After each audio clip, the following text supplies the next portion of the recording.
In the summer of 1964, a young man from Pontypridd, Wales, walked into a professional recording studio in London for the first time.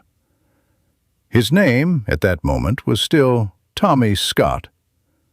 23 years old, a wife and a young son waiting. A manager's promise that had brought him to London and kept him there through months that had not yet produced what the promise described. The studio was on the kind of London street that working men's clubs in South Wales had not prepared him for. Glass, equipment, a control room separated from the live room by a thick pane of glass through which the engineer watched without the sound crossing. He had never recorded this way. He had stood in front of microphones in clubs and dance halls, the simple, practical kind that amplified sound so the room in the back could hear the room in the front. But this microphone was different. This microphone was listening in a different way, not amplifying, capturing. Everything you gave it, it kept. Everything you gave it poorly, it also kept. There was a song called Chills and Fever, written for this kind of voice, big, soul-inflected, the kind of song that the American market had been producing for a decade and the British market had begun learning to produce in 1963 and 1964. The engineer cued the band. The red light came on, and for the first time in his life, Tom Jones, Thomas John Woodward, Tommy Scott of Pontypridd, opened his mouth inside a room specifically designed to catch what his voice could do. The question was not whether the voice could do it. The question was whether London could hear what South Wales had always heard. The session for Chills and Fever took place across a small number of takes.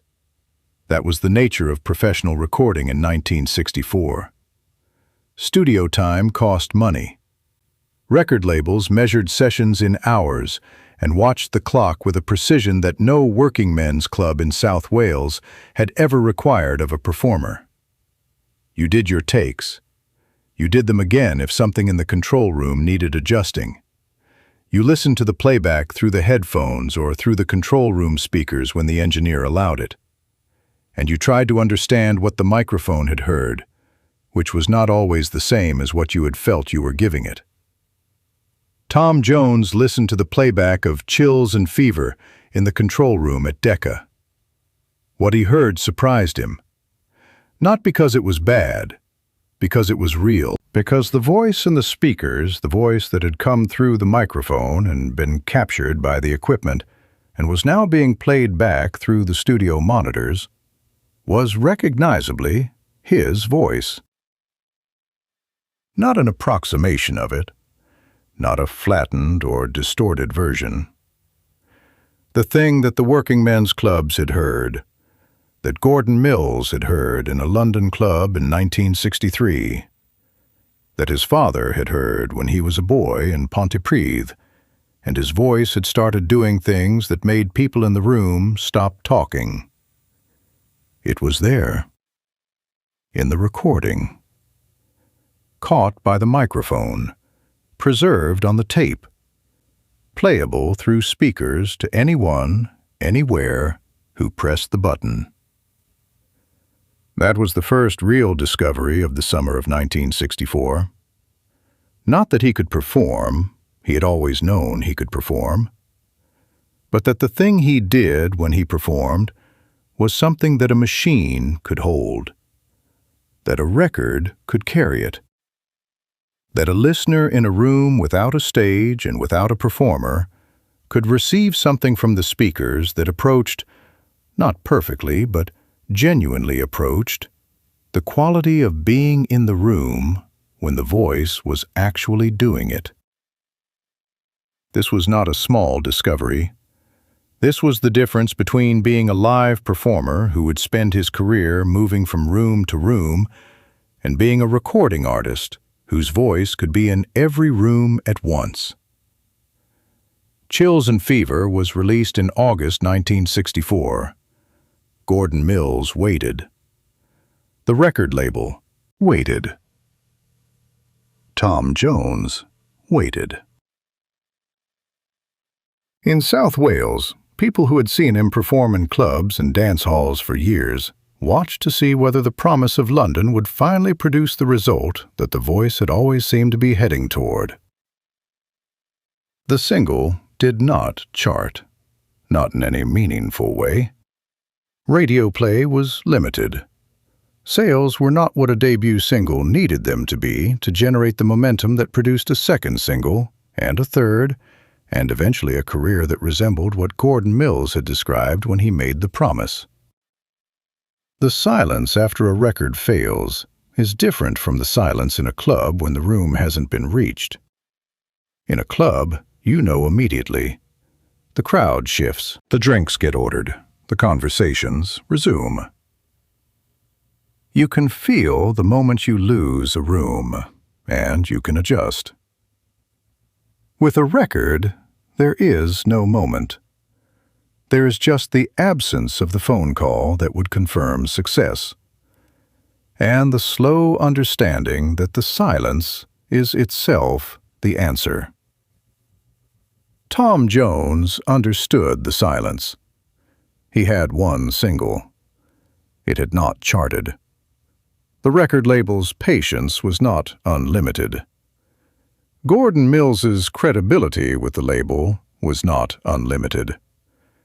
But the manager did not give up, and neither did the singer, because both of them had heard Chills and Fever play back through the control room speakers at Decca, and both of them had heard what the microphone had caught. They knew what was there. The question was how to find the right song to deliver it. The road to that London recording studio had not been direct.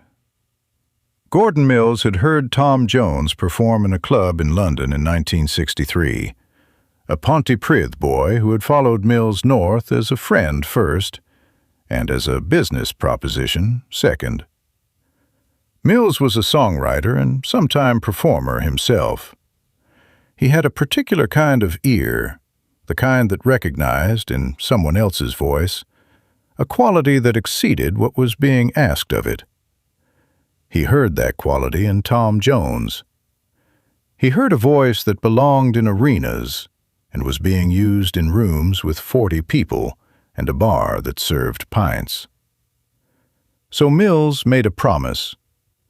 He would be the manager. He would get the record deal. He would take the voice somewhere large enough to need it. The first part of the promise was the hardest. The London music industry in 1963 and 1964 was not short of young men with large voices. The British invasion was beginning to reshape everything, but it was reshaping it in directions that favored guitars and harmonies, and the particular energy of Liverpool and London, not the soul-inflected power of a Welsh working-class singer who sounded more like he had grown up listening to American rhythm and blues than to the Beatles. He didn't sound like what was popular. He sounded like something older and rawer, and in many ways more difficult to market. Mills understood this. He also understood that the people who sounded like what was currently popular were not the people who changed what was popular. The record labels required persuasion. There were meetings. There were demonstrations, performances in rooms without stages. Just a young man from Wales and a voice that had been trained in the only honest school available, which was the club circuit of South Wales, where an audience walked out if you weren't worth staying for. Eventually, Decca Records agreed to a session. Not a full album. A single. One song, given the proper professional treatment, to see whether the sound that Mills was describing translated to the format the market actually used. Chills and Fever. It was a song that suited the voice, demanding, soulful, the kind of material that required something in the room before it worked. Tom Jones had something in every room he'd ever entered. The question was whether the studio was a room in the relevant sense. A live performance and a recording session are not the same experience.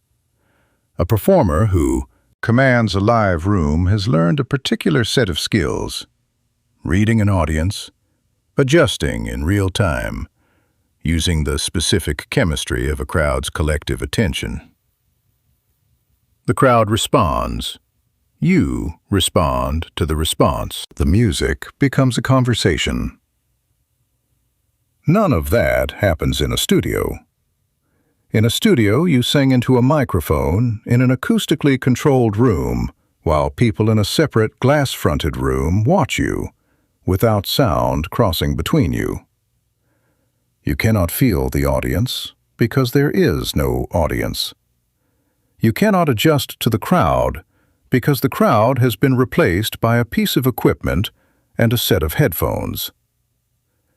Everything that Tom Jones had learned in the working men's clubs of South Wales, everything about reading a room, feeling when a song needed more or when it needed to pull back, understanding what a specific kind of emotional delivery did to a specific kind of audience, none of it prepared him directly for this.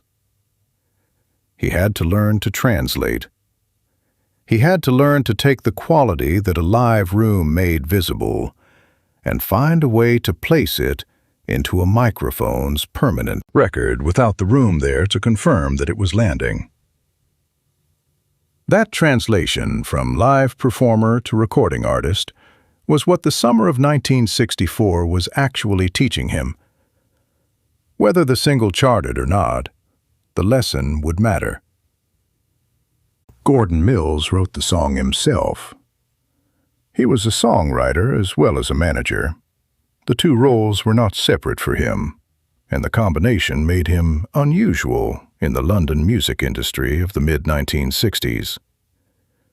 He understood what a song needed to do for a voice like Tom Jones's, because he had written songs for other voices, and because he had spent more than a year listening to the specific thing that this particular voice could carry. The song was called It's Not Unusual. Mills wrote it with Les Reed, a composer and arranger he had been working with. The song was initially intended for another artist, Sandie Shaw, a young English pop singer who had been having success in the British charts. It was written with her sound in mind. She passed on it. The reasons for that decision are the kind of reasons that get lost in the practical daily movement of a music career. Schedules, priorities, a sense of what fits the current direction. She passed. And Mills, with the song already written and arranged and available, brought it to the person who was now his most immediate concern. Tom Jones heard It's Not Unusual and understood immediately.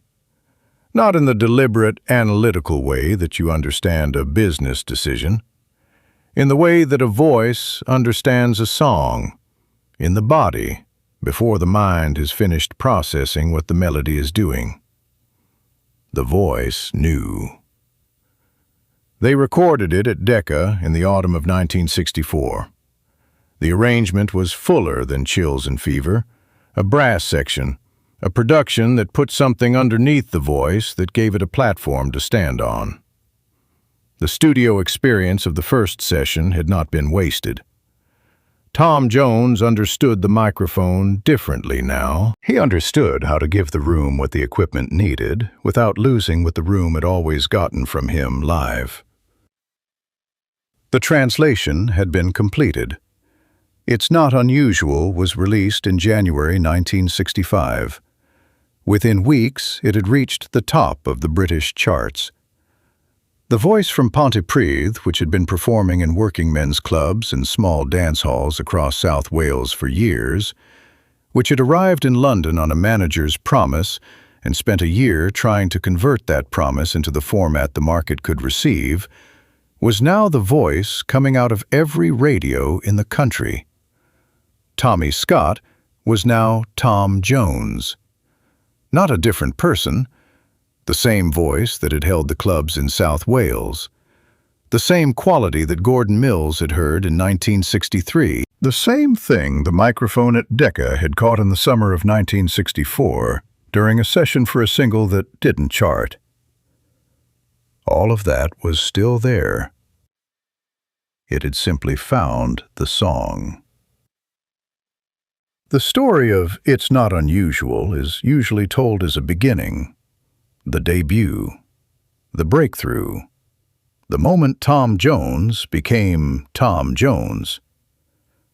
But it was also an ending, the end of the Tommy Scott years, the end of the London period that had not yet produced results, the end of the patience that a young man from Wales needed to have while the right song was being written and the right session was being learned.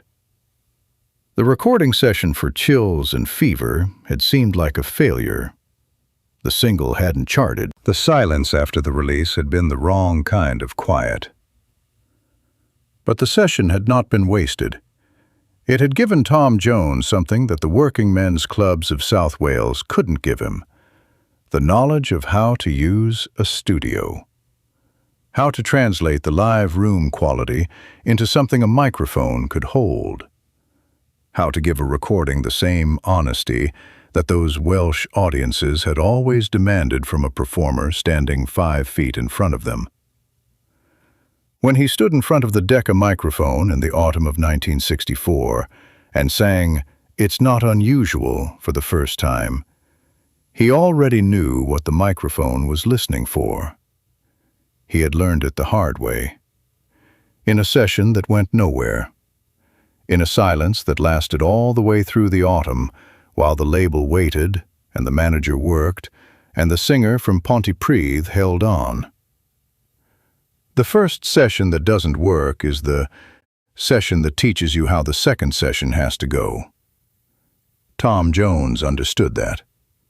He had learned it in working men's clubs, where the audience walked out if you weren't worth staying for.